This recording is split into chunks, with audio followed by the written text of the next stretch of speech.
Hey everybody, how's it going tonight? TGIF. For those who are watching live, this is Friday night. Appreciate you guys all being here. For those who are watching the stream later on, well, happy whatever day it is for you guys. Saturday, possibly. Appreciate you guys all being here. I want to thank the people who jumped in the chat early on. You guys are quick. Sandy, Arwin, my channel, Skinny Bob, PJ, Mike, Aaron, John Hold, appreciate you guys. See a lot of familiar faces in the chat here tonight. Cheers to you all. Hey, Bad Sama. Hey, Amanda. Nice to see you guys. Okay. Yeah, we're going to shoot the breeze for like 5 minutes while people jump in and join. You guys know I don't really do long build-ups to my stream. Usually we just get right into it. So I want to give people a few minutes to jump in before we get into the content so I don't have to repeat everything. As a quick agenda, what we're going to be talking about here tonight is the delayed choice quantum eraser experiment. You guys are going to love this tonight. This is really, really huge. We are slowly figuring out how to teleport an object. And the experiment that we're going to be looking at here tonight is going to blow some people's minds. It's going to question our nature of reality. This is stuff that's been, I'd say it's probably about 5 years old. Now, this experiment dates back to, I think, the late 1990s, but people only recently have been kind of talking about it more mainstream. So buckle up, guys. It's going to be fun. So for people who don't know what the delayed choice quantum eraser experiment is it's a variation on the double slit experiment, where people try to understand the nature of the double slit experiment, right? So double slit experiment, we try to shoot individual photons through one of two slits, which are right next to each other. And then we notice that there's a wave pattern that forms, even though we thought we only shot a single photon. So how is that? Well, it must be a wave that's happening, right? And which slit is it going through? It seems like it's interfering with itself, which would mean it's approaching the slits as a wave, right? But then we try to observe and say, okay, well, which slit is it going through? We try to interact with it while it's in this quantum state.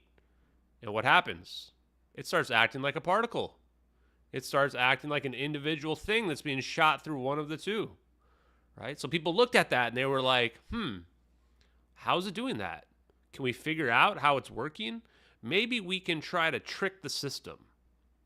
And that's the experiment that we're going to be looking at here tonight. Is we're going to be looking at one of these experiments that they later made, a variation of the double slit experiment, where they tried to trick the system. And what we're going to find out is that there's some magic going on, some black magic. There's some witchcraftery afoot, right? Is it my right hand or my left hand, guys?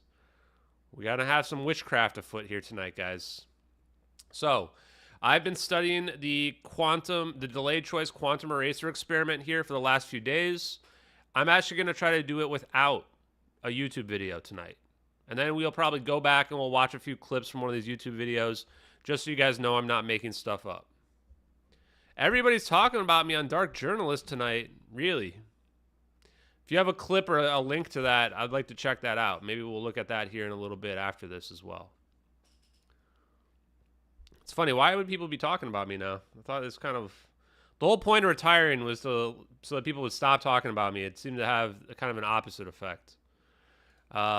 Interesting. Dark Journalist. I don't even know... You know, it was weird. Now, before we get into this, guys, it was a little weird that Dark Journalist never had me on. I mean, I thought we are pretty aligned with our approaches, right? This idea that there's hyper advanced technology out there that the government's hiding, you know? Also, hello, James. Hello, His Highness. Hello, CB. Hello, Sandy. I don't know if I said hello to you before. Hey, Joe Moss. And yeah, I'm hoping that I have some exciting stuff to announce related to the podcast. Tomorrow, I'm going to spend all day editing the 2 podcasts that I've already got recorded so that I can get those pushed out there. Okay, let's switch over here.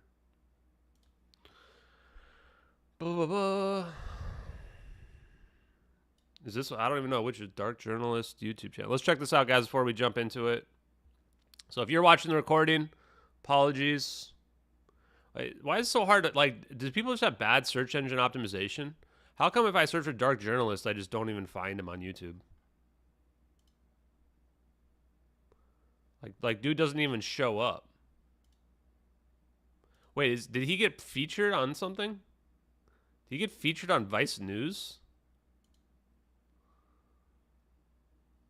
Maybe someone in the Discord can link it to me, guys. It's all good talk. That's awesome.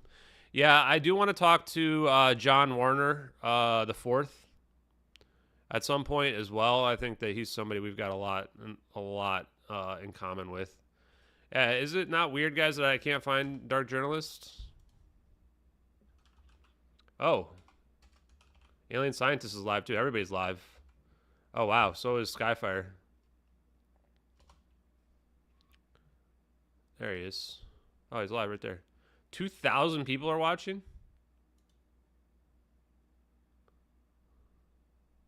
2,000 people?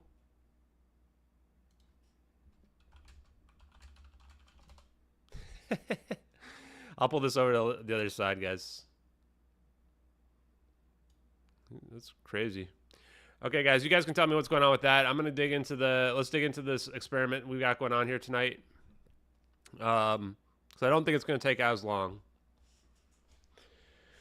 Okay.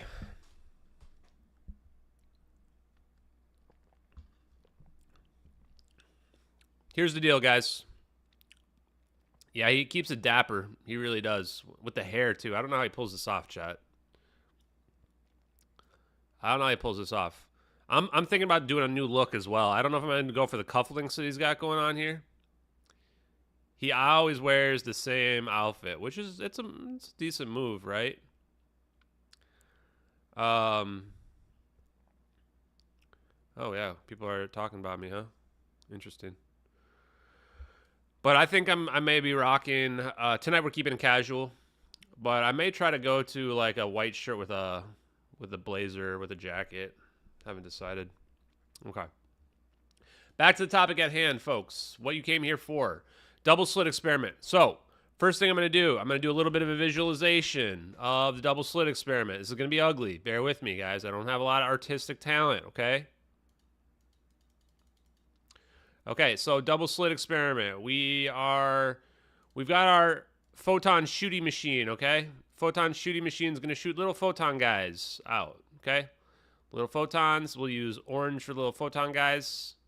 Shooting little photon guys out. Oh, ooh. Okay. Now, we've got our double slit arrangement here, okay? So we've got this double slit arrangement. It's got two slits in it, and we're shooting our photons at these slits, okay?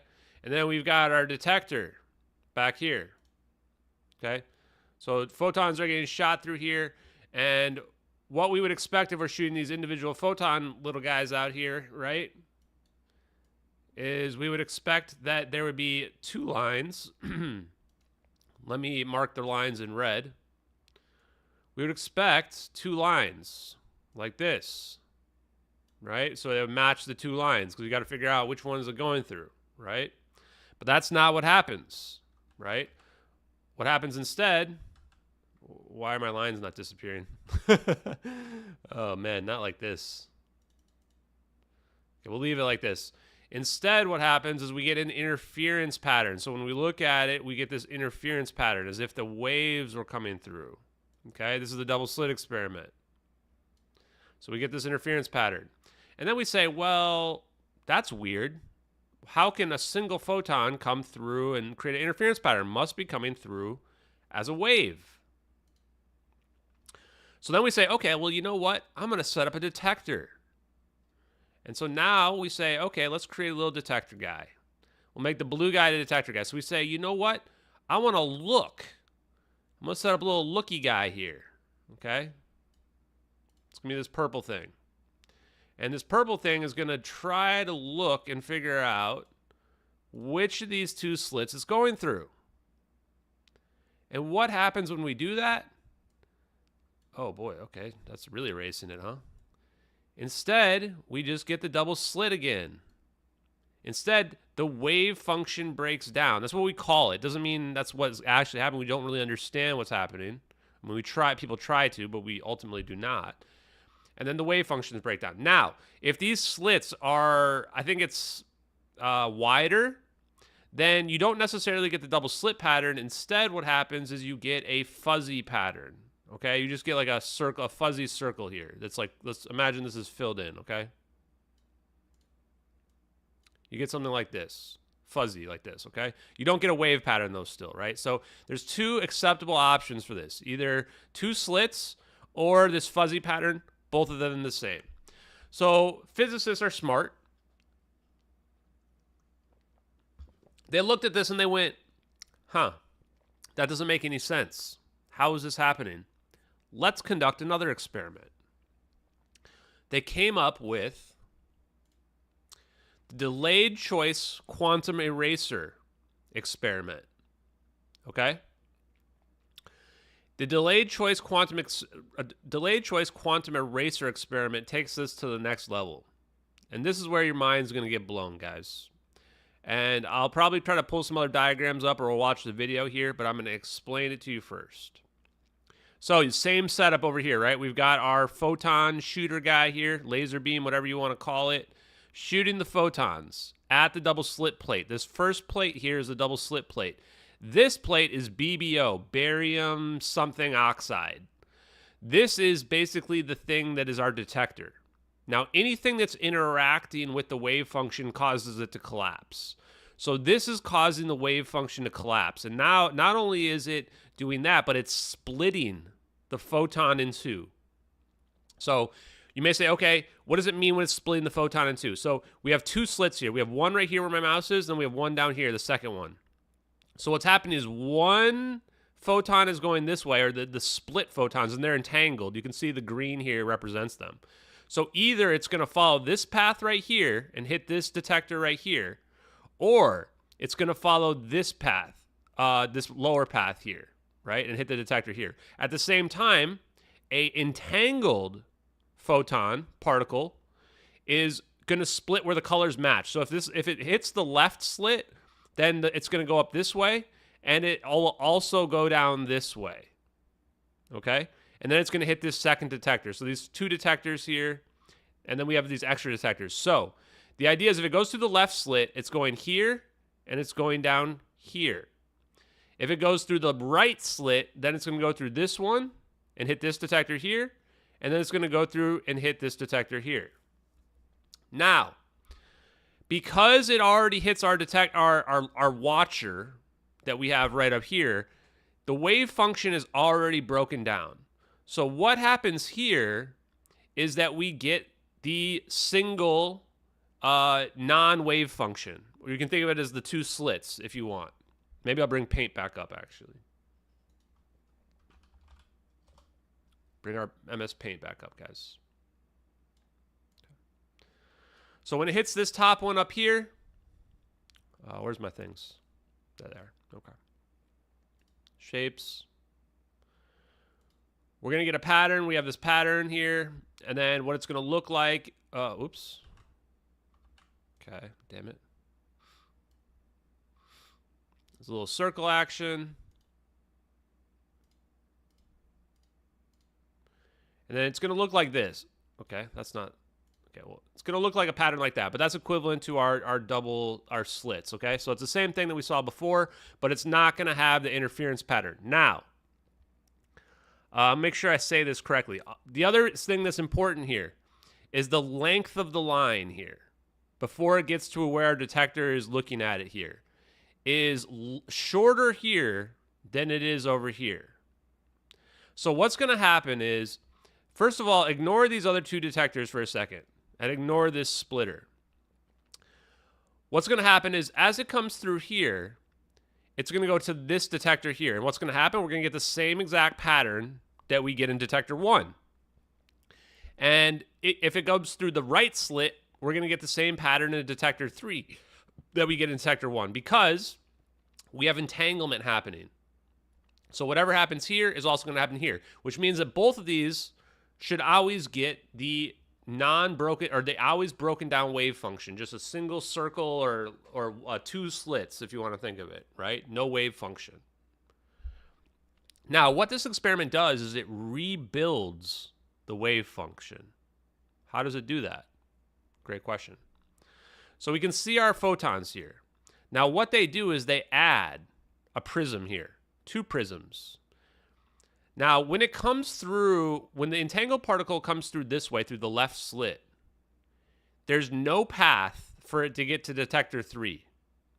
It has to get over here to detector 2.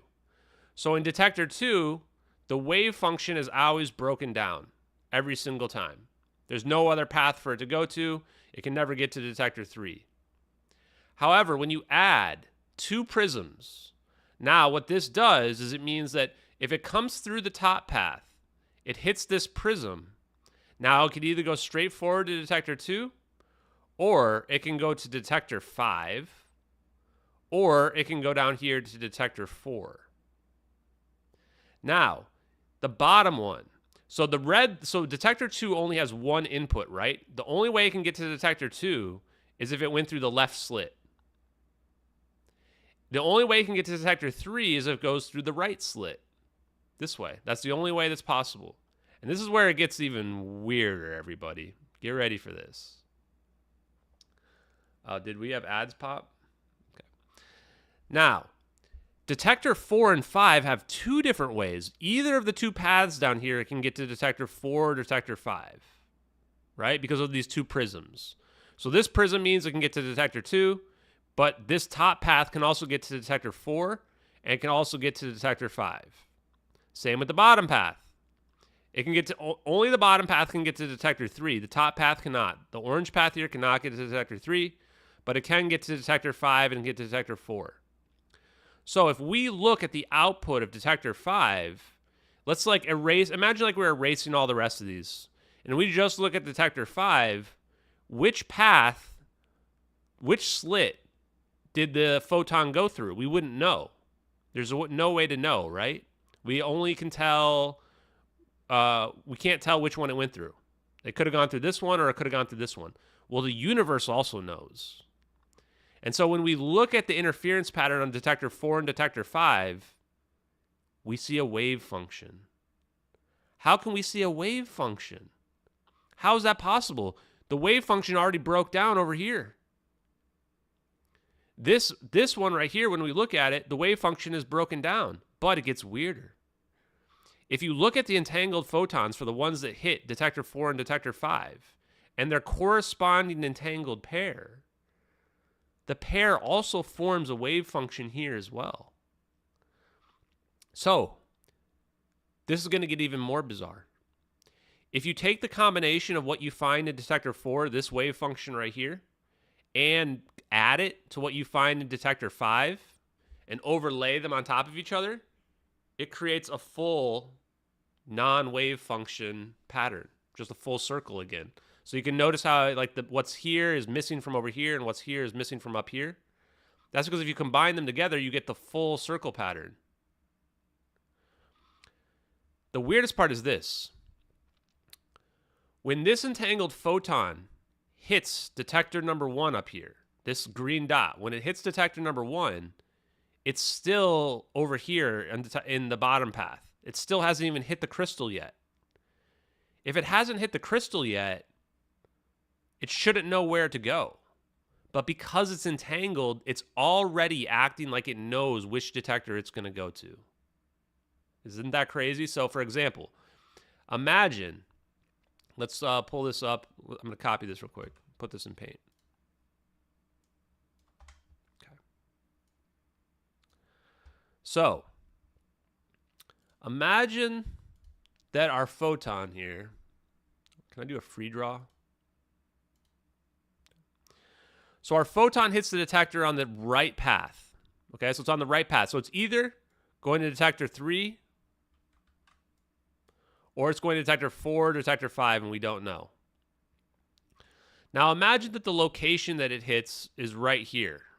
Okay, let's just say right there somewhere. Well, that's not really great, but like right here. Okay, this is the location it hits. When it hits detector 1, That's the same location that's going to hit in detector 1. So this is pretty bizarre. If it hits the same location that's going to hit here, how did it know where it was going to go? It didn't hit detector 5 yet. So this is basically figuring out information from the future. The photon is down here when it's already hit detector 1. And on detector 1, it hits this location that we see in the top right here. But that means it must, in the future, hit detector 5. Because detector 4, that would be over here somewhere for detector 4, which it cannot hit. This is the definition of retrocausality. So what we have going on here is we're getting information from the future before the photon even hits the pyramid here, hits the prism. It already knows which one it's going through. How can it possibly know that, chat? How can it possibly know that? This is the part where I start to wonder about the Mandela effect and retrocausality, right? Now, we'll go to the YouTube video so you guys can hear it firsthand as well, but I wanted to try to explain it to you guys first off. And now the only difference between these two detectors over here is that these two detectors don't have two input paths. Meaning, if it got to detector 2, it always went through the left slit. And if it got to detector 3, it always went through the right slit. And because we know that information, we never get an interference pattern here. When we look at detector 2 and detector 3, there's no interference pattern. It's just a full circle. So I'll do the, let's see, let's close this. So that means if we look at these, I don't know why it doesn't fill it in. Kind of annoying.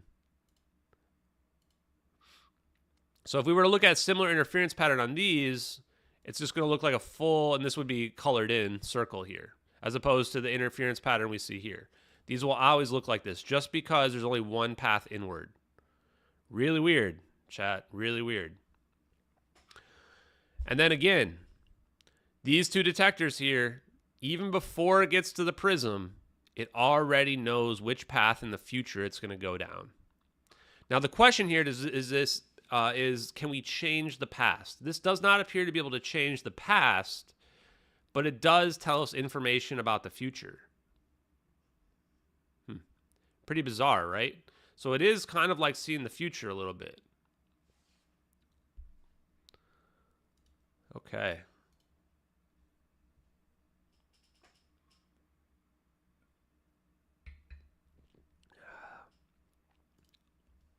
Okay, guys. And hey, everybody as well.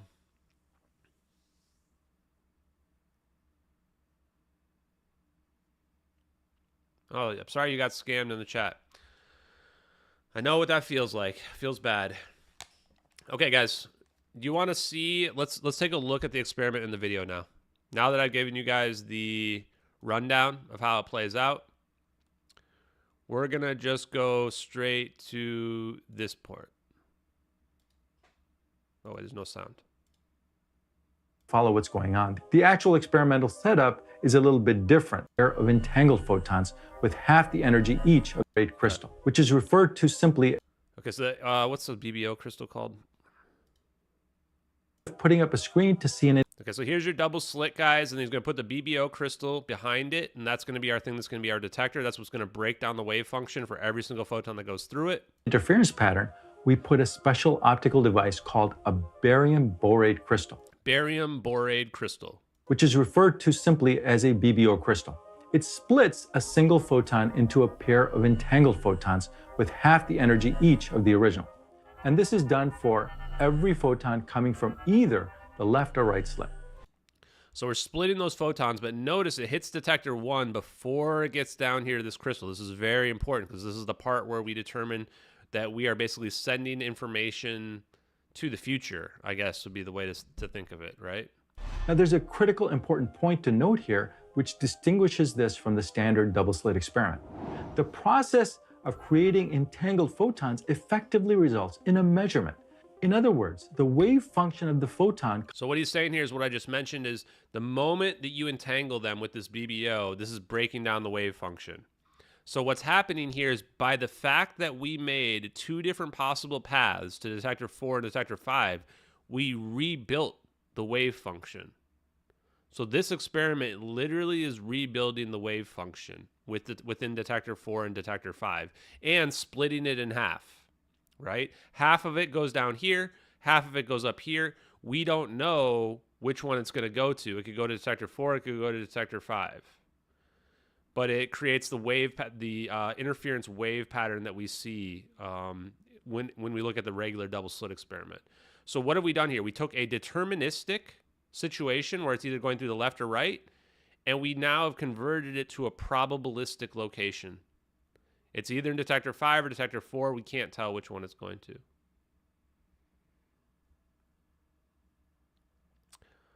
Krishley wants me to play the game Outer Wilds.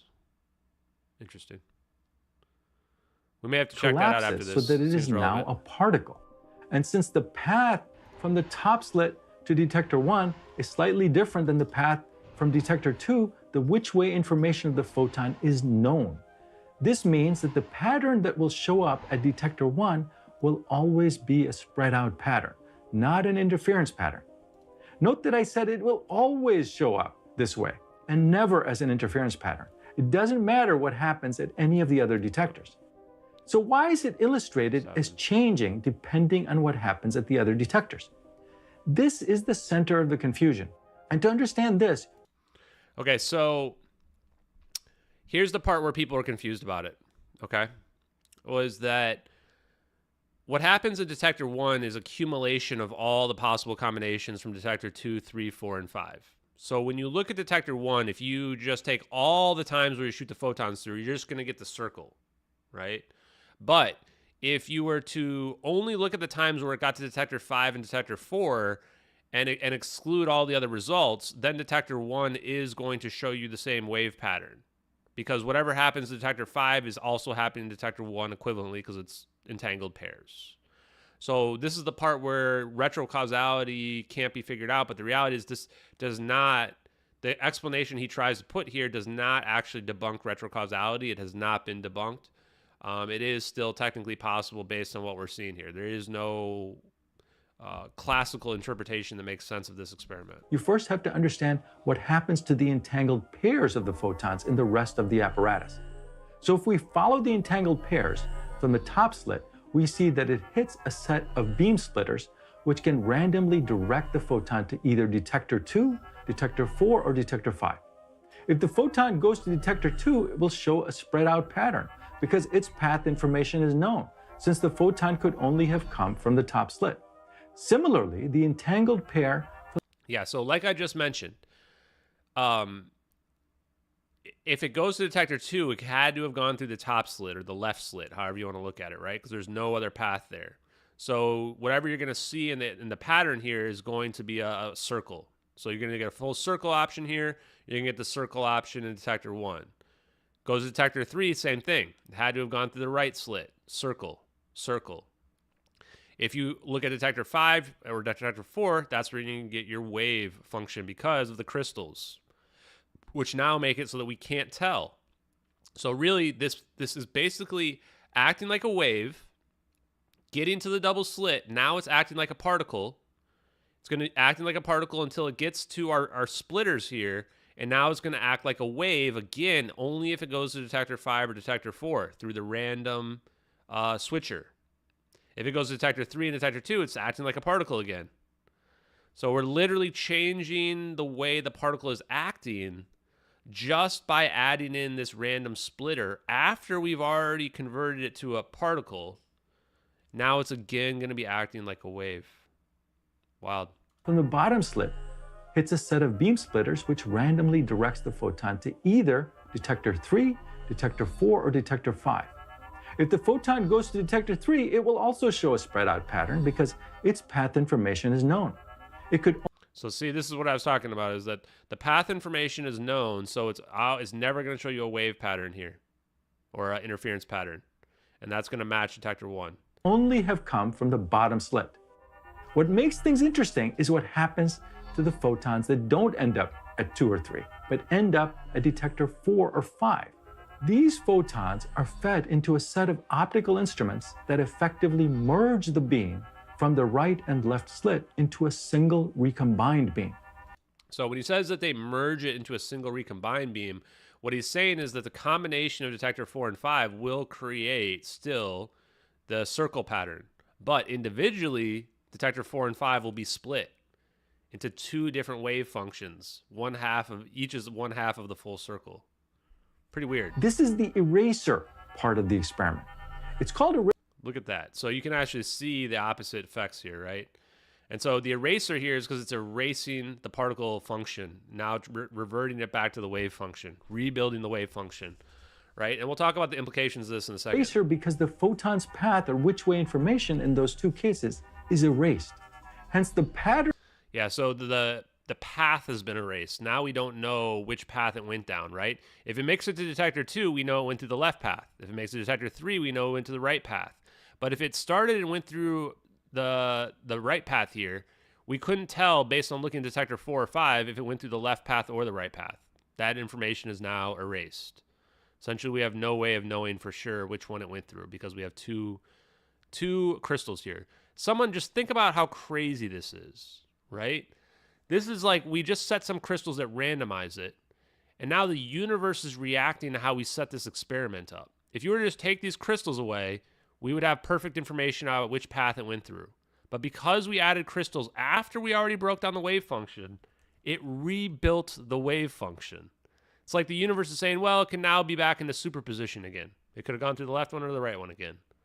Weird. Patterns that you will see at 4 and 5 are always going to be interference patterns. This is similar to the pattern made in the double slit experiment without a measuring device.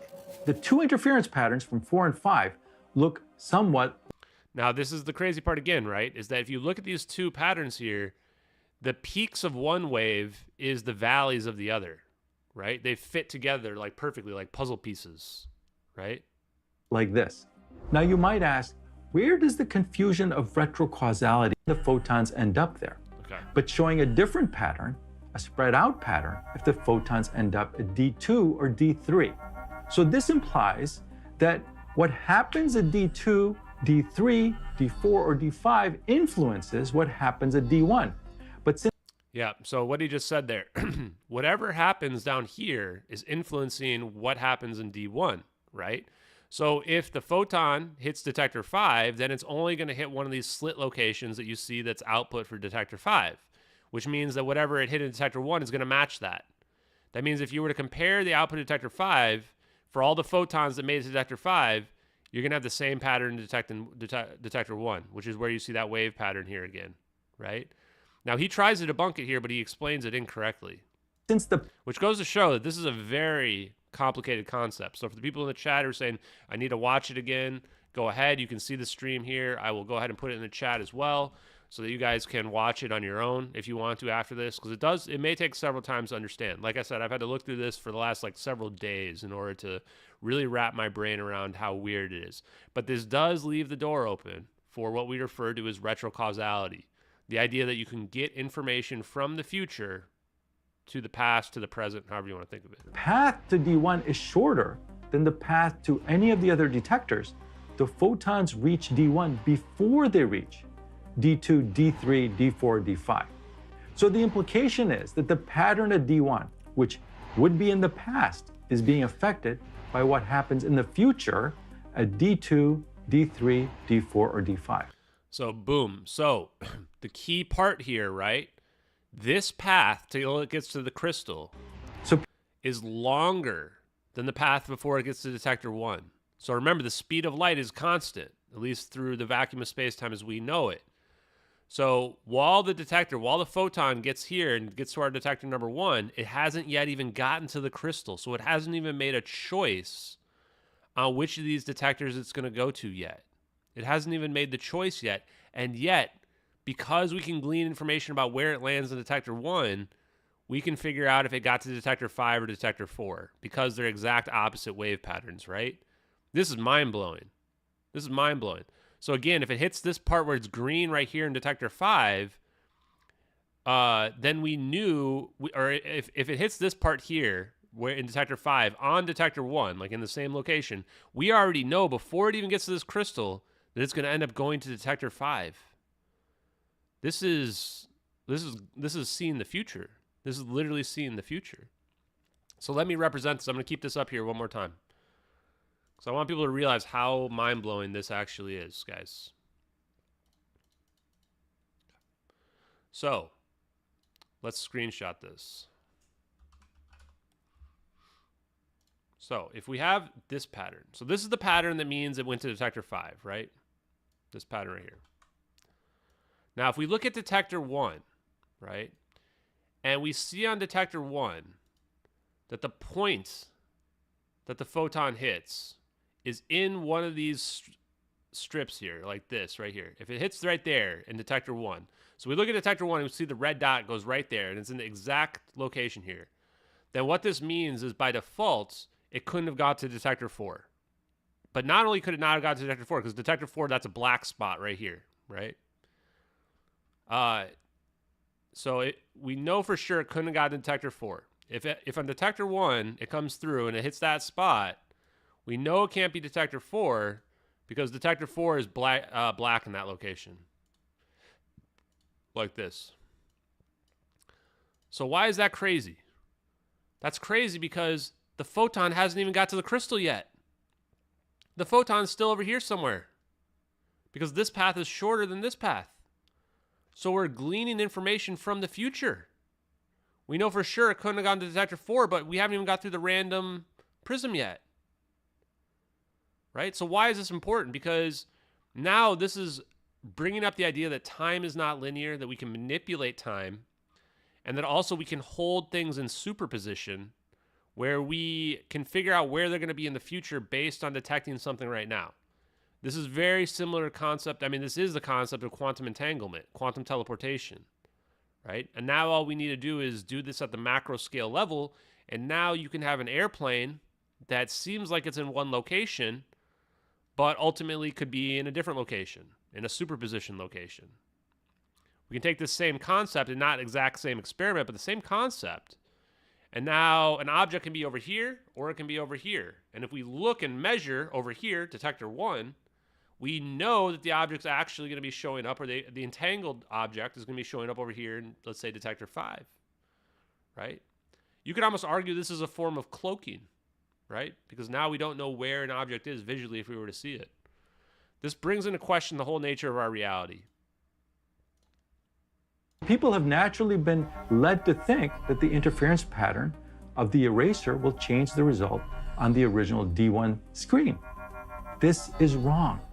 If we were to turn on the experiment and show the content of all 5 screens, that is, the screen from D1, the 2 screens showing photons from the individual slits D2 and D3, and the 2 screens D4 and D5, each showing half of the recombined beam, then we would see that the patterns look something like this. So these patterns are pretty interesting, right? So when we look at the detector 2, we can tell that it went through the left slit because this is offset to the left. If we look at detector 3, we can tell it went to the right slit because the color is focused towards the right a little bit, right? If we look at detector 4, we can tell because it's got the wave pattern, but the wave pattern is slightly, it's a little bit, it's the opposite, the inversion of detector 5's wave pattern. If you add them all up, then you get detector 1, which makes sense, right? Because every single photon's hitting detector 1 regardless of which one of these 4 options it falls through. So it makes sense. If you add up 2, 3, 4, and 5, you're going to get the exact same thing for detector 1. That's not the crazy part, though. The crazy part is that we can glean information about which detector on the bottom it hits just by looking at where it hits in detector 1. Like I said, if in detection 1 it hits a location that's dark, let's say in detector 5, we know that in the future that photon is not going to make it to detector 5. We shouldn't be able to know that because it hasn't yet hit the randomizer. That's mind-blowing, chat. The quantum eraser has no effect on the original screen at D1. What's really happening is that the changing patterns are due to the scientists who are conducting this experiment selecting subsets of the photons in D1 to show the same pattern as that of each of the other detectors. How is this done? Recall the first thing that happens after the double slit is the creation of entangled photons. This means that there is a connection between the particles hitting the screen at D1 and the particles going down to the other detectors, where we either measure them coming from separate slits, causing no interference, or as the recombined beam, where we see an interference pattern. Since the path information of all the photons hitting D1 is known, it is possible to single out or manually identify all individual photons ending up at any of the other detectors. So he basically just said what I just said right there, which is that if you look at detector 1, where it lands up, we know the patterns on detector 2, 3, and 4. So we can infer based on wherever it lands in D1, which of these detectors is going to end up hitting. Now, we can't be 100% sure because there's still a possibility there's some overlap between like detector 2, 3, and 4, but detector 4 and 5 have no overlap. So that actually lets us rule out at least one option in terms of where it definitely did not go, which is enough because that's already bizarre, right? This is supposed to be a randomizer, but somehow we're able to tell the future. We're able to glean certain information, like, and when I say certain, I mean with certainty, with 100% precision, whether or not the photon is going to end up in detector 4 or 5. You can already begin to understand that just with this doesn't seem like a lot. Even if we can just rule out detector 4 or rule out detector 5, when we look at detector 1, this is still passing information from the future to the past, right? Or to the present. This is still, you can imagine a scenario where you could use this to communicate, right? You could use this to glean information. I mean, and this is just, again, just light photons, but if you were to apply this to different ways, then this is where we could begin to create stuff like magic. In other words, using entanglement, we can recover which entangled partner photons from any of the other 4 detectors hit the screen at D1. So for example, if we manually sort out the entangled partner photons of the photons hitting D4 or D5, we can see the same exact interference pattern hidden within the spread out pattern of D1. But we see this only because we have now chosen a subsample from all the photons at D1, which of course is going to be interfering because they are entangled partners of the corresponding photons at D4 and D5. The same thing applies to D2 and D3. So in the presentations that you see, including the one I originally made, the interference pattern you see at D1 is nothing but a hand-selected subset of the actual original spread out pattern. Yeah, so he's saying that, you know, some people try to mistake this explanation because you have to separate out 2 things. Is if you look at all the photons that hit D1, then it's just going to look like a big blob, right? But if you peel out the ones and say, okay, these are the ones that hit D4, these ones hit D5, then that's going to give you the pattern that matches like D4, right? That's what they've done here. So they've taken out all the other ones, the ones that didn't hit D4, and then they've removed those from D1. Because again, they're entangled. So if they're entangled, they're going to hit the same exact locations, which is weird enough, honestly. D1, corresponding to photons that ended up at D4 or D5. In fact, if you combine the interference patterns at D4 and D5, you get a spread out pattern with no interference. There you go. So what the quantum eraser is doing is creating 2 subsamples of the full non-interference picture, which individually show interference, but no interference when combined. So you see that right there? This is exactly what I was mentioning, chat, how the interference where it's dark here is where it's light here, and vice versa. And if you were to map it in a graph, you're going to see that overlaid, they become one bell pattern, one bell curve, if you were to combine them, right? Yeah, this is like the beginning of understanding instantaneous communication is possible, right? Now here's the clincher. And this is what really makes me wonder about the idea of retrocausality, right? It's not so much can we change the past, but it is kind of can we change the past, is that can we get information from the future to the present? I'm not sure that we can really change the past, what's already happened, but we might be able to tell what's going to be able to happen in the future. We might be able to see the future with this type of information. And this is a property of the universe, right? Like what we're dealing with here is we're just shooting light photons, and then we're realizing that the universe already knows what's going to happen. And if that's possible, then is it possible to be clairvoyant? Is it possible to get a message from the future? Why not? I mean, we're watching it happen. If you combine all the patterns from D2, D3, D4, and D5, you get precisely the same pattern that you have at D1. This should make sense because every entangled pair that ends up at D1 has a corresponding pair that ends up at one of the other 4 detectors. So really, you're not changing the past. What you're really doing is, in the future, you are choosing a subsample of the data you made in the past. So I hope you find... So this is a pretty sweet one, right, guys? Now let's read this one comment. This top comment has hundreds of upvotes, right? There's still some mystery in that selecting a subset of the particles in D1 that went to either D4 or D5 recovers an interference pattern, but selecting the D2 or D3 particles does not. That is the delayed choice. That particles will eventually end up in D4 or D5, but having not yet hit the recombiner, still nevertheless make an interference pattern at D1. This is what I was just mentioning. So this is the part where if I go back to the screenshot, here. When we see the interference pattern developing at D1 from the D5 or D4, the photon hasn't even hit them yet. The photon hasn't even hit the randomizer yet. And yet we're already seeing an interference pattern developing here. This should not be possible.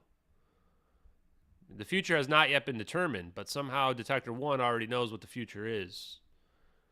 This is the wild stuff, guys. And if we can start to see the future, now you can start to imagine a scenario where an object can be teleported.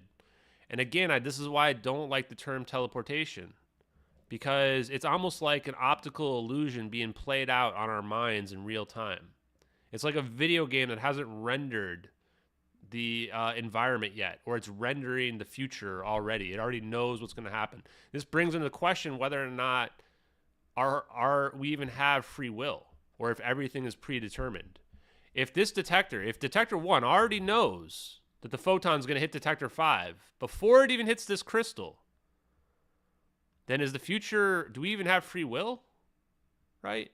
And yes, we're still only talking about single photons, but why not? Why can't it be something larger? Right?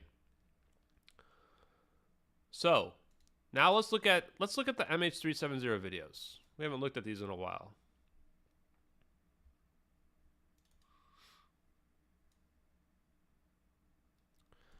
Now, when we watch this video, let's imagine now that we're not doing photons anymore. Let's imagine that instead we want to rebuild a wave function, but we're going to rebuild it with gravity. We're going to bend this object out of space-time itself so that the universe doesn't even know where it is anymore, right? Same idea that we did down here. Imagine the same experiment, but now we have an airplane. And our airplane is now, we're going to entangle it. We're going to entangle it right here with 4 orbs. 3 of those orbs are going to follow the plane to detector 1. Okay? The last orb is going to go through our randomizer process. And what's going to happen is that is going to now rebuild the wave function so that the universe doesn't know if it's going to be at detector 5 or detector 4 anymore. But we know because we can see the future. We can determine it by looking at it with detector 1, with our 3 orbs that we're going to have. Now what we're going to do is we're going to have our 3 orbs enclosed on our plane. We're going to read the location, and we're going to look at our pattern here, and that's going to tell us that it has to have gone to detector 5. And what's that going to do? The universe is going to react. Poof. Now the plane's at detector 5. That's what we're going to do. That's what's happening in these videos. Now it's happening at a different scale, where what's happening now is that we're bending gravity entirely around the plane, to the point now where the plane is no longer connected to space-time. It's now in the ether, the fifth dimension, whatever you want to call it, right? And now the universe has to render it somewhere else. So now what's going to happen is it's going to instantaneously render it in a different location. It's going to create what we would think of as a wormhole. All these things are the same concept. The wormhole concept is not a physical wormhole that you're going through. It's a connection between 2 points in space-time that we cannot literally perceive because we don't have the ability to see that extra dimension. We don't see the underlying matrix, but it's there. And so when we see the plane get zapped out, that's why it looks like a 2-dimensional object. That's why it looks like a flat like bulge that just disappears the plane, because we cannot perceive the extra dimension. So this is the problem when you try to look at like a 5th dimension object in 3-dimensional space, or a 4th dimension object, however you want to think of it, in 3-dimensional space. We can't perceive it like that. So that's why we're not going to see it like a worm opening up. It's not going to be like Dune when it opens up. The plane's going to be gone because it's going through a shortcut that we don't see in the Matrix anymore. So right here, we see the orbs slow down, reorient, and then they're going to converge, and they're going to create an energy level that's so strong that's going to rip through the fabric of space-time. It's going to rebuild the wave function of the plane, where now the plane's position is no longer known. And we're going to measure it, and then that's going to tell us exactly where it is, and that's going to move it to a different location instantaneously. Well, not instantaneously, but faster than the speed of light. So, yeah, instantaneously. And now, poof, it's just gone, right? I mean, it's funny because you can see, we see the clouds, right? The plane is over the clouds, and then the plane is just gone, and the clouds are still there perfect, right? Just mind-blowing. It looks like it's just being deleted straight out of space-time. Just gone. The cloud's still perfect in the background, even when it's overlaid and then even afterwards. But you can still see the clouds evolve. Like when I go fast forward like this, you can see the clouds moving around, right? You can see the less dense clouds get thicker and not as thick. Even though it's only like a 3-second period, you can see the clouds dancing. Wild. Now in the thermal video, same deal, right? This is why these videos are incredible. And this is why engineers and scientists want to talk to me, because I'm sitting here and I didn't even understand the eraser, the delayed choice eraser. I had seen it before, admittedly, I'd seen it before, but I never understood it at the level at which I understand it now. Right? Which is now that I'm looking at it again, I'm going, the delayed choice eraser is definitely linked to the phenomenon that we see here in the plane. It's different that we're seeing a gravitational effect, but that's because we're doing this to a solid state object, right? As opposed to a photon.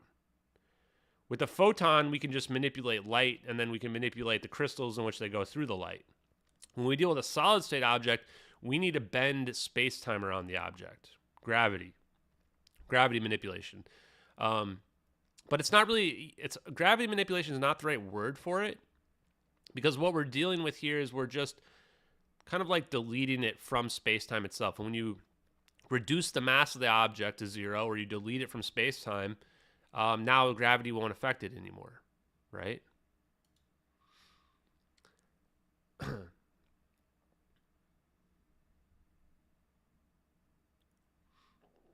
And yeah, there's probably some compression artifacts on there, but that's not all compression. We're literally seeing the clouds evolve and move around. And in some places you can see it much clearer than others. I've looked through it. One stream I did a few weeks ago, I looked through a lot of different spots where like you can see whole things appear or not appear. But there's definitely like some compression artifacts happening in general. Yeah. Now this one, just wow, man. With the heat signatures, just wow. And it's crazy because when you watch it in full speed, it's so fast. I mean, this is like, 24 frames per second? So this is happening in like 4 frames. So this is happening in 1/10 of a second. The plane's gone. In 1/10 of a second, the plane is just completely gone. This is much faster than even 1 second. And why is that relevant? Because if you're talking about debunks of VFX, the VFX of the Pyromania is like 4 seconds long, or like 2 to 4 seconds long. This is happening in 0.1 seconds in real time. So it's not even on the same time scale as the stock effect, right? Yeah. As crazy as this looks, it seems insane, right? As insane as it is, it's scientifically accurate. That's the part that is absolutely wild when we watch this. I think we're literally looking at a wormhole right here. We're looking at a real wormhole, not what you see in Star Trek or whatever, but what it would really look like, what it really takes to induce it. It's not just shooting beams at something. You actually have to have the objects converge, the magnetic monopoles of the objects converge and amplify the energy. Everything you see here has a very specific purpose. Wild. Completely wild. The wildest part is that it explains why we never found a plane, right? Explains why we never found a plane ever, right? Now, I want to talk briefly about the implications of all this. Okay. So I've been watching The Three Body Problem, okay? And I think that the big idea that we need to be thinking about here is how far advanced is this technology? Like, this technology, when we look at it, when I first looked at it, I thought it was thousands of years more advanced than we are, which may not seem like a long time, but when you look at human history and how far we've advanced in just the last 50 years, it's incredible. We've gone from no computers in the last 50 years, at least on the commercial market, to AI now. And we've got a microprocessor, microchip or whatever that's got 208 billion transistors on it. That's going to be able to render AI stuff that NVIDIA is putting out, right? This is why semiconductor stocks are just through the roof, right? So then the question is this. This is my question to you all, chat, is not only do we have the capability where we can manipulate the present with the future, what does this mean for reality itself? And if there is technology that's out there that is thousands of years more advanced than us, how long would it take us to reverse engineer it, to figure it out? Think of it this way. When we look at this experiment, we learn about it right now, knowing that let's just say that we know this is real for right now. We don't need 1,000 years to figure it out. It's not a situation where you need time to figure it out. You need to have your brain adjust to what's happening, right? And when you see the answers, we watch it happen, we can figure it out very quickly. Like we figured it out, let's say we figured it out in the last 6 months, right? We've basically our knowledge of science from looking at these videos as advanced 1,000 years in just 6 months. Think about that. That's incredible. What this means is what we're looking at here is a discovery. It's something that we're not being held back because we need more time to figure it out. We need to actually just understand the nature of the universe. And once we understand the nature of the universe, there's an extra dimension. Everything we looked at makes sense then. The same reason why we're able to send information from the future back to the past through detector 1 and detector 5 in this experiment right here is because there's an extra dimension. Time itself is just an illusion, right? There should be no possible way that detector 1 can already know which detector the entangled photon is going to go through before it even hits the randomizer, but it does. It does know already. When the photon hits detector 1, it already knows which of these detectors in the future it's going to go through before it even hits the randomizer. Should be impossible. The only way this makes sense is if the nature of our reality is different than what we expect it to be, right? The only way this is possible is if we really do live in a holographic principle, some type of matrix situation, where it's a video game rendering the answers and it already knows what they are, right? Have you guys ever played a video game where it feels like the game is cheating, right? Because the game is reacting to what you're doing instantaneously. That's kind of like this, where if it was a human, you'd have human reaction time. 0.3 seconds usually is what they say it is. That's how long it takes you to see something and to react with it. Not only is the universe here reacting in real time, it's reacting in the future. So the universe itself sees the future and is reacting to it retroactively. Retrocausality. So if the universe sees the future and is reacting to it, that means that time is not as we perceive it. Time is not this linear thing where it's stepwise moving forward. Time is already laid out, and the universe is looking ahead to figure out what it needs to do right now. To me, that's incredible, chat. To me, that's absolutely incredible. What do you guys think? And hello for the new people that have jumped in the chat. What are your guys' thoughts on a lot of this? Is this over everybody's head? See what we got here. Looking Glass Tech. Any other things that I should be looking into related to this? Yeah, Portal and Portal 2 those are really fun games.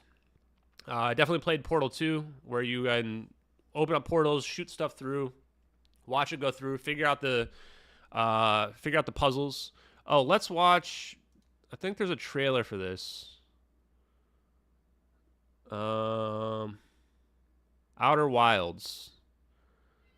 Krishley told us not to spoil it for ourselves, but we're gonna spoil it. If this game is as cool as she says, I'll probably check it out.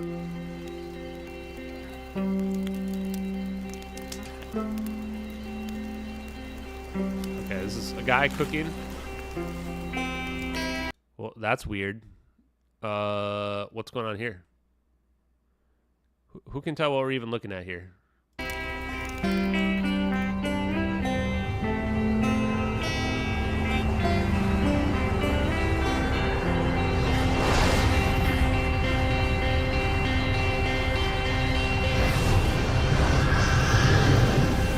We're just watching the trailer, no big deal. I already feel like a prophet, Krishley, don't worry about it. That's probably me being arrogant, so arrogant.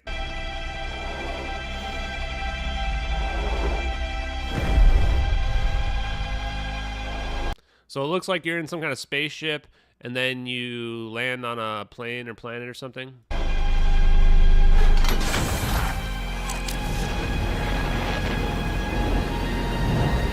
Well, this is trippy already, chat. Outer Wilds. Explore a handcraft solar system. It's a little bit loud.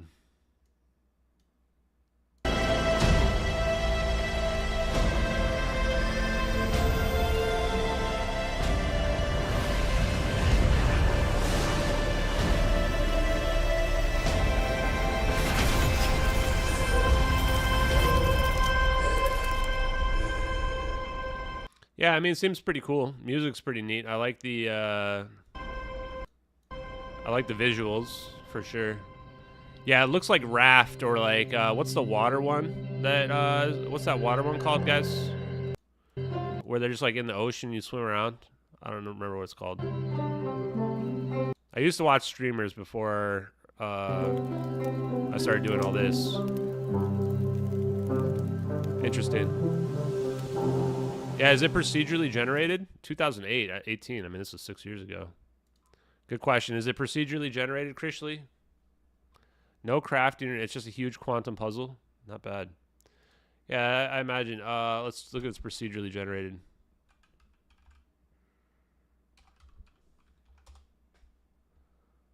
It's 100% handcrafted. Randomized. Is the world randomized? Oh. I hate how it auto logs me in. Nothing random about it. Interesting. Everything is deliberate. Okay, so it's more like Portal, where it's like puzzles that you have to figure out. Okay, Dark Forest concept. This game is not approved by the Flat Earth Council. Yeah. Okay, let's talk real quick about the Dark Forest, and then I think I will probably close out early there. I haven't really done long streams, but I'll probably try to do some longer ones this weekend. I did do Alien Attic, guys. If you guys didn't check out Alien Attic, you guys can go back and watch that today. We talked a little bit about this. So the Dark Forest concept is the concept where the forest is dangerous, right? If the forest is dangerous, there's predators everywhere.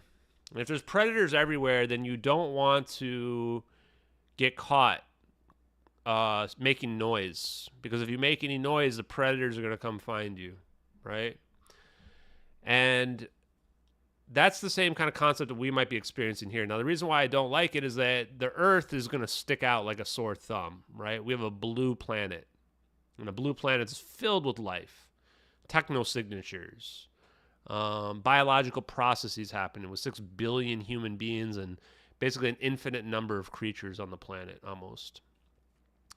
But the idea that we shouldn't be sending signals out, because if we send signals out, then someone could hear us. And if a predator hears us, then they're going to come find us. That's the dark forest hypothesis, right? Is that Everybody wants to be quiet. It's not that you don't want to send messages out. You want to do the opposite. You want to hide all your messages so that nobody can hear you, right? Now, the other thing is that, wait, that's in the game too? Too scary. We scared Crishley away. I already lost my train of thought. Yeah, so we got to be careful about what messages we send out. Instead, we should probably be doing the opposite. We should probably be hiding our messages because we want to be as quiet as possible. Now, the other thing, though, is that the universe is really big. So it could take, if we can't travel faster than the speed of light, if people haven't figured out, if beings have not figured out what we've just figured out there, which is the double slit experiment, retrocausality, delayed choice quantum eraser, any species that has not figured that out is not going to be able to move very fast. They're never going to be able to get to us. Everything is too far away. But if you can figure out how to cheat the system, to break through the fabric of reality, then relative speed is no longer an issue. Now we just have to look and point and say, that's where I want to go, right? And potentially create some type of quantum effect. Now the question there is, if we go back to the experiment, is do we need to have orbs set up at detector 5 and at detector 1 in order to make this work? If you need orbs in both locations, now you still can't just go infinitely far. You have to send your orb out to the moon, right? Because you need one orb in the moon and you need 3 orbs over here on the planet Earth. And then we can teleport instantaneously there, right? We need to have the entangled pairs. That's what's required for this. So this may not be an infinite travel system, right? And now this brings up the question of, like, do you need something like Stargates, right? Where I need a Stargate on Mars and one here. And then we have them entangled. And now if you go through the one here, you end up there. Just like the show Stargate, right? But this doesn't mean that we can get to Alpha Centauri because we don't have a Stargate in Alpha Centauri. So this may not be, like, the one thing I like to say is that even though this technology could be thousands of years more advanced, it doesn't turn you into a god, right? There's still limitations to the technology, even that. And this is the crazy part. This is how it kind of brings it back together with the idea of, so let's say this technology is 1,000 years more advanced. The idea that we have figured out quantum and macro, and now we can teleport a macro-sized object the same way that we can manipulate photons, because now we figured out how to scale it up. Now, what is a species that's 1,000,000 years more advanced? What is technology that's 1,000,000 years more advanced? I think the answer there is, now you take AI and you start to figure out how we can send an object to the Andromeda Galaxy. We can have an entangled pair in the Andromeda Galaxy, or perhaps we can find an existing entangled pair. And maybe now we realize we don't need an orb, that we can manipulate it at the quantum level somehow, where now we can just teleport anywhere we want, anywhere in the universe, right? This is the difference between where we're at right now. Let's say we're dumb monkey boys where we have no capability to teleport, right? And then the 1,000 years in advance is that you figured out quantum mechanics, unification theory, and now we can teleport objects between 2 locations where we have objects already pre-set up at them, some floaty orbs, let's say. And then 1,000,000 years more advanced is the idea that we understand the nature of every atom in the entire universe and which ones are already entangled to which other ones. And we can manipulate the ones that are already entangled, seemingly infinitely far away, thousands of light years away. And now we can use those and teleport ourselves from one end to the other without having sent our orb already over there, right? This is how we should be thinking in terms of understanding how we can really advance as a species, right? And what's going to allow us to do that? Quantum computers. Quantum computers are going to be the thing that help us do that. Quantum computers are going to be able to increase their power exponentially. They're going to be able to map all of this stuff that we need to be able to be mapped down to the cellular or atomic level. Because quantum computers, like we saw, one with only 56 qubits or 57 qubits has 9 quadrillion possibilities. 9 quadrillion, right? And that seems like a lot until now you have to map every single atom in the body, right? And then you're like, okay, well, 9 quadrillion sounded like a lot, but now I need even more than that, right? And then we start to get into numbers that are basically infinite.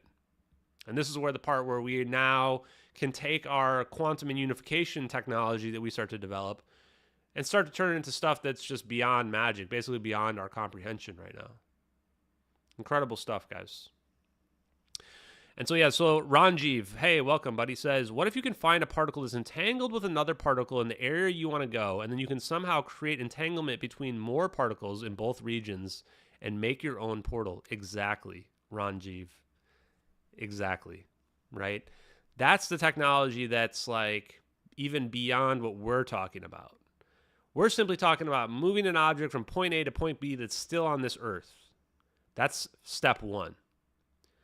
Then beyond that, it's okay, let's take our second object, our entangled object, and let's entangle them, and let's send one up to the moon. And then let's teleport an object from here to the moon. That's step two. Step three is we look for existing entangled particles that might be 100,000 light years separated. And then we can combine them somehow or entangle them with more particles and more particles until the point where we can create a portal that a physical human can walk through, or we can push an object through, and we can basically create a Stargate, right? Pretty wild. But you can see how as that gets more and more complex, we need more and more advanced technology to be able to pull it off. That's our future, in my opinion. That's what's going to happen, right? And at some point, we might be in a world where we literally have Stargates set up between planets which are just entangled pairs, right? Or many entangled pairs. Or we can combine the entangled pairs, etc. Pretty interesting stuff. And His Highness says, by the way, the same type of four orbs, I think he just means orbs in general, can create crop circles. I do think that there's something to do with the wave nature of the high frequency gravitational generator that can produce crop circles potentially in the patterns that they see instantaneously. You shoot the beam down there, you have your pattern set up, and boom, it creates the pattern in the crops instantly. You need an enormous amount of energy. The good news is we also have infinite energy available to us as well. So, yeah, that's the crazy part, is that some of the mechanisms to pull it off don't require that much energy. I think that Jack Sarfati is one of the people that would argue that we don't need as much energy as we imagine. But when we looked at the videos, when we talked to Bob Greene here, this is the part where when we look at this part here is that what's happening here is an amplification of energy. And when we're amplifying the energy, we're not creating a linear growth. Sorry, I don't have it up. We're not creating a linear growth. We're creating an exponential growth of energy. Whenever you create exponentials of anything, this is where you start to hit the magic point, right? And that's what's happening here as well. When the orbs are converging, they're amplifying the energy in an exponential manner. And this is why Salvatore Pais in the high frequency gravitational wave generator mentions that you can create energy densities so high that you can annihilate an asteroid. This is the part where it's basically magic here, right? Now, and this is why I say think about it like taking two magnets, right, and jamming the magnets together. What happens? It gets more and more difficult the closer the magnets get together, right? Until it gets very, very difficult to jam them together. Now, imagine you have extremely powerful magnets and you're trying to jam them together. Now you realize if you were to curve that, if you were to look at a curve of the forces, you're going to get a linear, exponential or logarithmic growth curve. Same thing. I'm sure that's what's happening here. I mean, and the funny part is I can understand it without fully being able to explain it, despite the fact that I have no formal engineering, bachelor's or PhD or anything related to that. But that's definitely, like Krishley said, you need a huge amount of energy. The good news is they're creating, and this is just three tiny orbs, right? In the cosmic scheme of the Earth, the size of these orbs is pretty small. Now, related to the plane, the field on these orbs is pretty big. It's like about 30 feet wide in diameter. This is a pretty big field.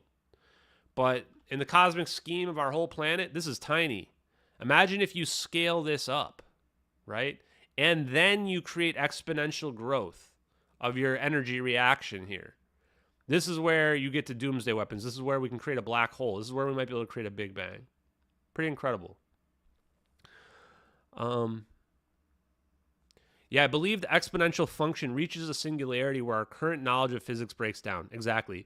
And the point where that physics knowledge breaks down, the singularity, is when we rip through the fabric of space-time, and then we get access to the underlying framework, the negative entropy of the background state, of the ether, of the matrix, if you want to call it like that. If you think of the matrix of the ether as like just nothingness, right? Then this is where it's gonna what's the right term for it? I guess neg entropy is the way to think of it. Negative entropy, where you're going back to the foundational state, the blank canvas, right? Yes, I've watched the entire Three Body Problem. I'm not going to spoil it for anybody else, so you guys can go ahead and check it out. I'm probably going to start watching the Chinese version tonight because I like some of the concepts. A lot of the concepts in the show are very similar to stuff that I either talked about tonight or that we've talked about in the past as well. Yeah, and energy is infinite in the universe, but it's not even a matter of harnessing it. It's more of a matter of how do we amplify the energy that we can use from it, just like we see here. Because once you begin to amplify stuff with an exponential growth, you very quickly hit the point. Even if energy densities seem very high, once you start to exponentially grow your energy, you hit those levels very quickly. Right? That's what's happening here in these videos. We're hitting that energy density we need very quickly, right? But yes, we can still harness basically an infinite amount of energy. Even just manipulating our own magnetosphere from the Earth should be possible, right? Hey, Cody. I haven't seen you around. Thank you, man. And Ranjiv, thank you for jumping in. Jonathan, I see you as well. Yeah, if I do have a superpower, I would say my intuition has become very on point. Now, at the same time, I'm just as I can be scammed just like anybody else as well. I think that one thing that you learn about people, guys, is that some people are better or worse at telling when someone's lying, but nobody's perfect at it. They've done a lot of experiments where, on average, people cannot tell if somebody's telling the truth or telling a lie. It's 50-50. But some people are better or worse at it. And you can think of that as intuition if you want. And I would say I've gotten better at it. It might be a nature of being a poker player, gamer, science nerd, whatever. Probably a lot of these things put together, But I'm not perfect either at it. But what I can tell is that I've gotten a weirdly accurate perception when it comes to those videos and the science on those videos. And it's because I looked into stuff like the double slit experiment, superconductivity, all of those things. I mean, it's a very weird intersection of all this stuff all coming together at the right time, which makes me wonder about, was this all for a reason? Is there really was this always fated to happen this way? It's very bizarre. Very bizarre. Yeah, it's very unreal to me as well, chat. If it's unreal to you guys, then imagine how unreal it is to me as being somebody who is, on the other side of the screen just a few months ago. And now I'm sitting here and trying to understand, like, what is the next step? What do we do here about this, right? How do we figure this out? And do we even want to reveal this? Like, if this is the big question here is what we just talked about here today has such a huge, huge implications on our reality, on our future, on whether or not, on not just our future, but if there are other civilizations out there. This is a discovery that all of them are going to figure out. And the question is, do they destroy themselves? Or some of the black holes that we see out there, are they other civilizations that found out about this technology and wiped themselves out and created black holes? It kind of goes back to, remember when everybody was afraid that the CERN or Large Hadron Collider, people were afraid that that was going to wipe out the planet. Okay, well, maybe not, but maybe this will. Right? There is applications of it that theoretically could create a black hole. It's not going to happen at tiny scales where you shoot one photon together or, blast them together. But if you have huge, giant, superharmonic conductive orbs and you amplify their energies together, then maybe you can wipe out an entire planet, right? Scary stuff. Really scary stuff. Okay, any other last questions here for tonight, guys? Let me see. There's one more video I want to show you guys real quick that I just remembered that I think I have in my bookmarks. Let's see. Yeah, here it is. Okay, so this is one video I want to show you guys. So I want you guys to look at this video. And I want you to understand, just looking at this video, that free energy is absolutely possible. I want anyone to give me any alternative explanation for how free energy is not possible when you look at this. What are we looking at here? We're looking at a circuit, right? You've got your positive and your minus plugged in right here.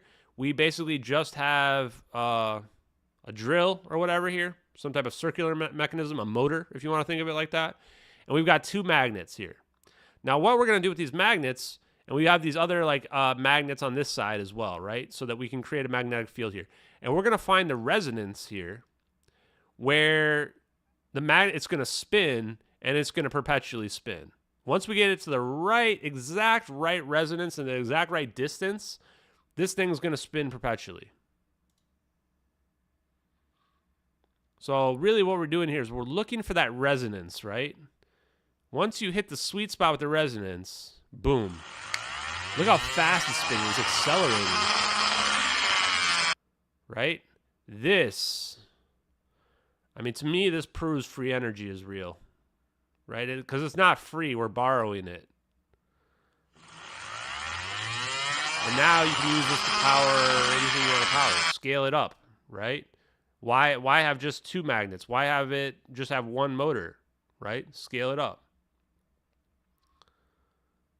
To me, this seems like that's it. What else do you see? Someone give me an explanation here where this doesn't produce free energy. I'd love to hear it. Pretty wild.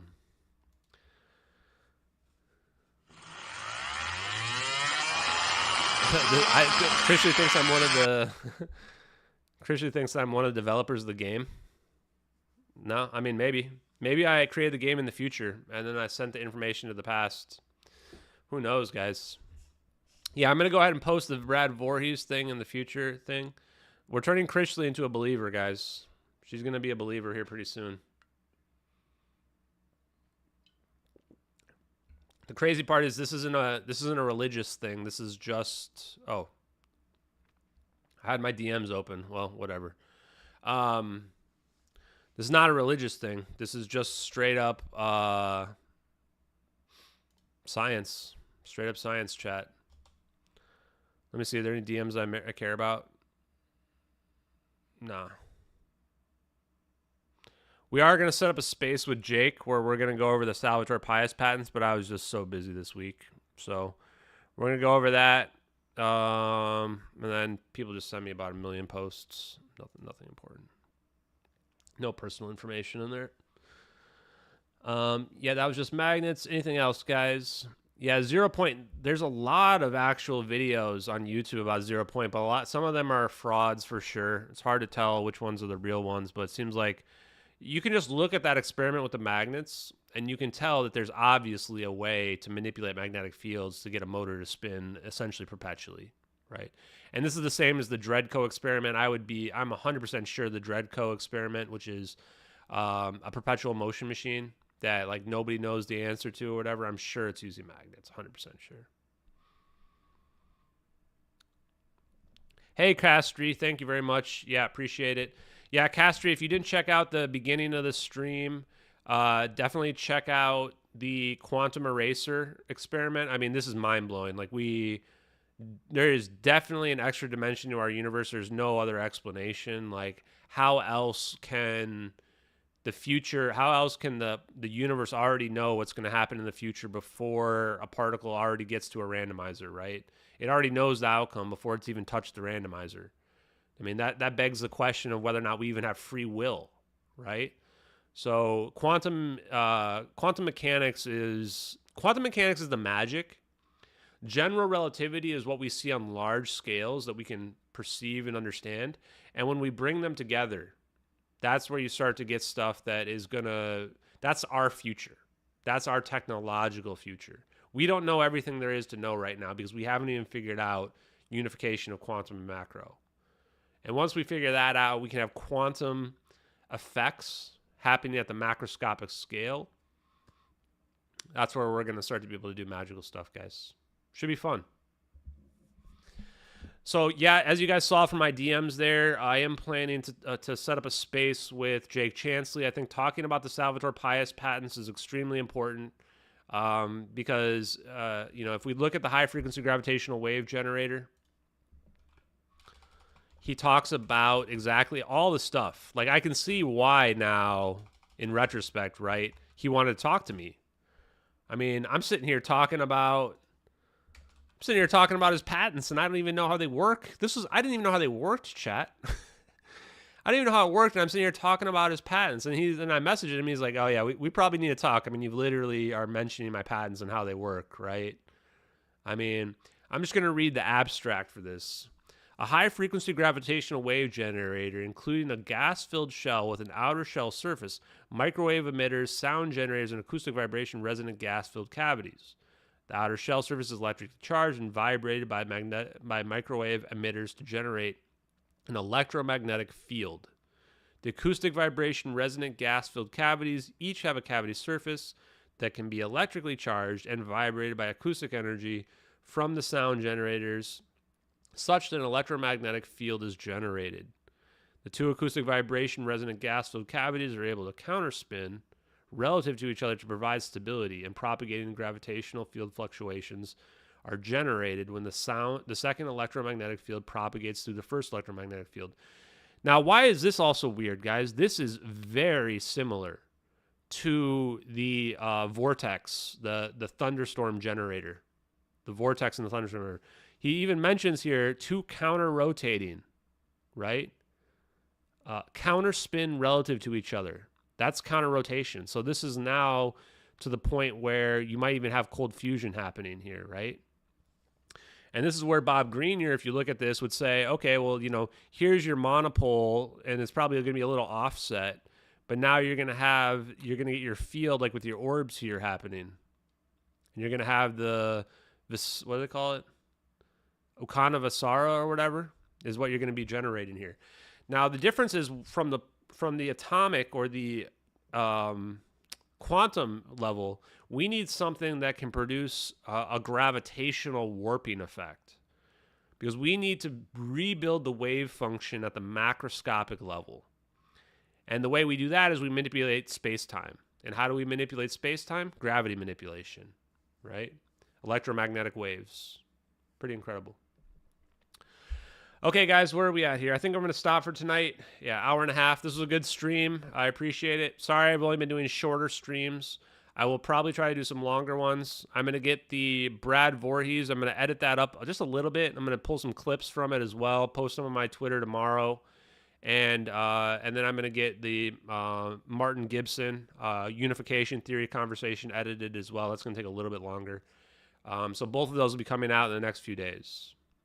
Ranjiv asked real quick about the tokamak. Oh, was I not showing this? I wasn't even showing this. The tokamak is it's a toroid. Tokamak is what they use to produce fusion power. That's the Department of Energy has mentioned it. That's the giant fusion generating plant. It's pretty good. Well, you get to see Lulu. She's down here sleeping. So yeah, I guess I can show you her real quick before I go to sleep, before I turn this off. But yeah, the tokamak, I got to see if that podcast is going to drop. It should have dropped already. With Bob Greenyer and Paul Shatskin, where they actually ask about the tokamak. Interestingly enough, neither of them thought the tokamak would work. They thought it was never going to produce over unity. But I think it's already been proven to work, so not really sure. Kind of interesting. Anyway, guys, I'm going to go ahead and get some sleep. I haven't had any weird dreams recently, which I think is good. I was having some weird dreams, chat. For like weeks and weeks and weeks, like every night, I was having weird, vivid dreams. But thankfully, nothing too wild. Okay, I'll give you guys a moment of zen. I'll show you Lulu, and then we'll shut down the stream.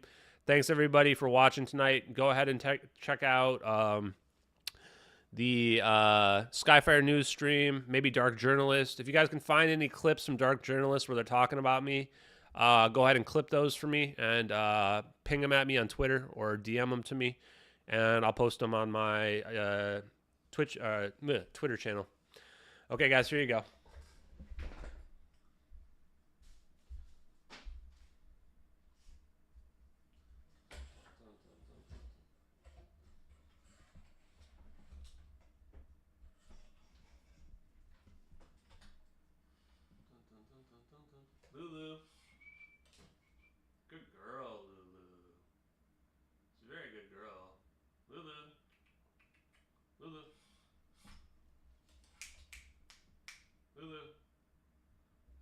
She doesn't like you, chat.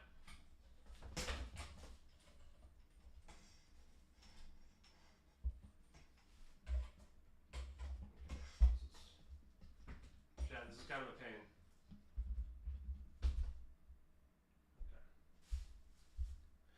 That was for you, Krishley. That was for you. Have a good night, everybody. Peace. Live long and prosper. Yes, I can do this thing. I can do that one. And I can do that one. Later, guys.